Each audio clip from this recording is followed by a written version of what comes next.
Hey, is this thing on? Hello, is this thing on?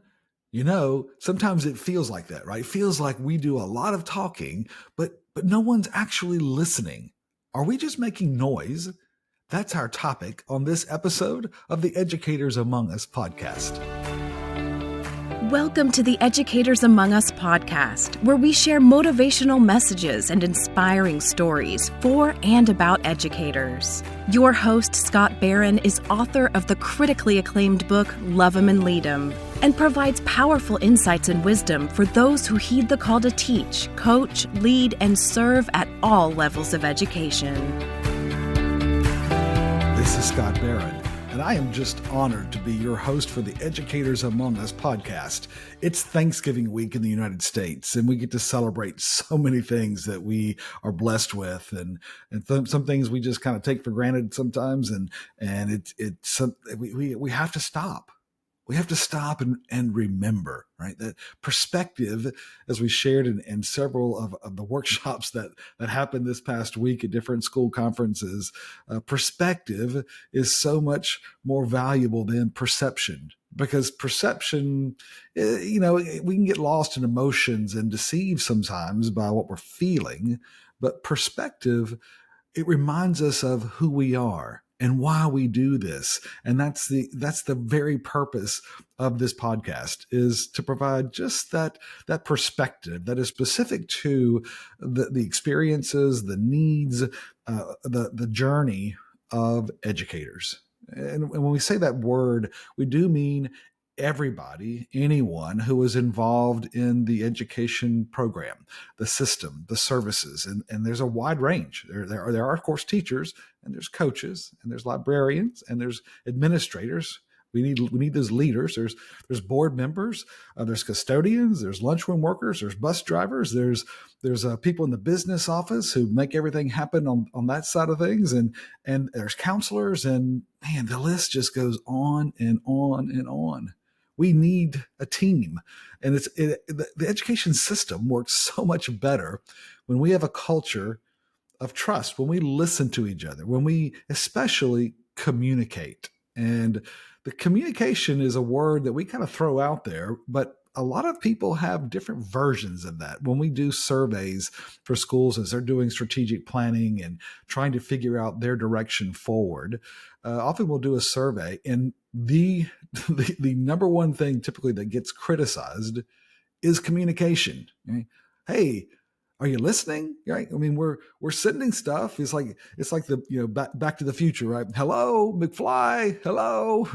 It seems like we're sending all this stuff out, but is it heard? And have we actually completed communication? And that's our question today. It's like A.A. Milne once said, the author of Winnie the Pooh. He said, "Hey, if a person you are talking to doesn't appear to be listening, be patient. Just be patient. It may simply be that he has a small piece of fluff in his ear." Sometimes we got a lot of fluff. I mean, some people might actually be, kind of hanging out. I mean, there's a lot of fluff that we have to get through to say, hey, we're here, and we've got some news that you're going to want, and stop deleting our emails and actually maybe read a few of them, listen, that'd be great, right? When have we communicated? It's an important question for us as educators. Of course, every leader has to consider that. No matter what field they're in, they have to think about, what is communication? What's the purpose of it? Because it's really not a good goal. It's actually a discipline. And as we think about that, it goes back to that proverbial question, right? If a tree falls in the forest and no one is there to hear it, does it make a sound? Now, of course, philosophers have long argued over if sound exists separate or without it being perceived, right? If there's no eardrum there for it to bounce off of, is it really sound, right? Silence is often what we long for as educators. Boy, it'd be great just to have a minute to myself, just to be quiet, or as parents, right? Just a few minutes, right? But not when we're trying to get the attention of our students. Not when we're trying to say, hey, parents, we need you here, or heads up, this is coming, or right, or with colleagues even, right?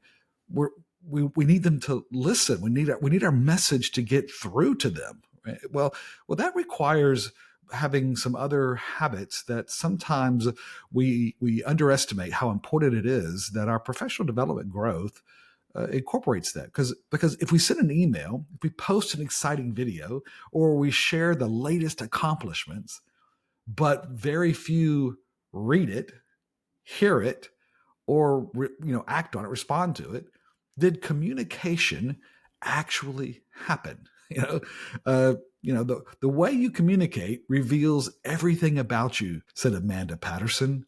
Words, now listen to this. This is a great line. Words are the clothes your thoughts wear. Words are the clothes your thoughts wear. That's just I love that line, and I admire her for coming up with that. Right? Sound it's a vibration, right? It travels through a medium and is governed by the wave equation. There's actually a way to kind of see how sound works, and we have a lot of understanding of that from science. Communication, however, is meaning.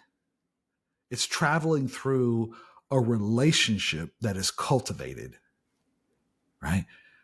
It's not just sound. It's not just hitting send. It's not just speaking. It actually has to get through a relationship that is intentionally cultivated like a grapevine. Right? We're intentionally building those relationships. If the medium gets clogged, if that relationship gets clogged by noise, by distrust, by overload, by fear, by bureaucracy, right? Any of these things, they kind of become the fluff in the ears, right? It's hard to get through because we get muffled, right? The vibration, it fades. It fades out long before it reaches the intended hearts and minds. Communication, did it happen? Did it happen if we have fragile relationships that don't trust us and don't listen to us? We have more ways to talk than ever before in the history of the world. We have more ways to send messages than ever before. And yet, it is so hard to communicate because we haven't learned to adjust our methods and especially our habits.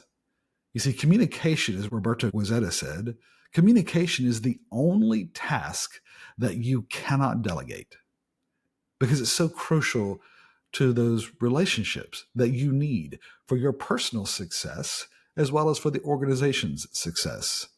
Now, curiosity, of course, right? We're learners, we're educators, we have a passion for that growth mindset, right?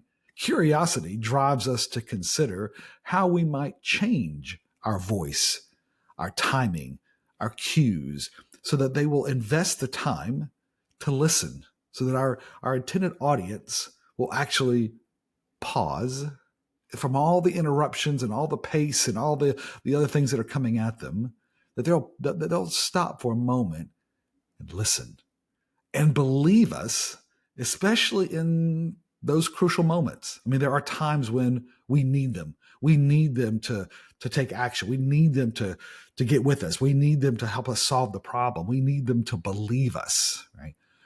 Listen, we aren't effective by making more noise. It's not about our success is tied to maybe listening more than we talk, actually giving them our attention first and cultivating that relationship, being genuinely interested in them way more than our to-do list or our overburden or our knowledge, right? Being genuinely interested in them and then caring about their goals, talking in terms of their interests, some of those fundamentals that Dale Carnegie taught us many, many years ago, and they still work. Right? The best educators, they develop a greater trust, and this means with others, of course, but they develop a trust in their grapevine and their network through habits that are formed in wise study and practice. They do it intentionally. They listen. They learn. They figure out what's working. They know when to send the email. They know how to craft their subject line. They know how to get feedback on the message before it gets out to the full audience sometimes. Because we know, of course, that in writing and creating messages, typically the first version is the weakest version. It gets stronger as we test it, as we get feedback on it, as we improve and practice, right? That's an investment that pays very, very well. So be more than a noisemaker this week, my friend, mastering those habits of communication that get through the fluff. Hey, thank you for what you do. You're a blessing to a lot of people. As an educator, you have influence that you probably won't realize until eternity. There's an influence and a power that you have in your words and in your influence that really changes the trajectory of children's and people's lives. And of course, we know that as a part of education, we're not just impacting our students, we're often impacting the whole family, and we're a part of their journey. And so we have to be intentional about forging and cultivating those relationships together, where we have a trust, where we have an enduring ability to keep their attention and to know we've got their backs. We're in this together, right? And so hopefully you're able to use some of those things in your work and practice and practice and practice, right? I sound like Allen Iverson here, right? Practice. We're talking about practice. Yeah, practice. We do have to practice in order to get really, really good at communication. It doesn't happen by accident. Some people are a little more naturally gifted than others, but it is something to work at. So, a coaching question to ask yourself at the end of each day. Did I do my best to be more than a noisemaker today? Did I do my best to be more than a noisemaker today? Love him and lead him, my friend. This is Scott. Thank you for joining us for the Educators Among Us podcast and for your courageous commitment to this noble calling. We get you and the challenges of this work. To stay connected with this community, be sure to subscribe to our podcast and weekly encouragement at educatorsamongus.com.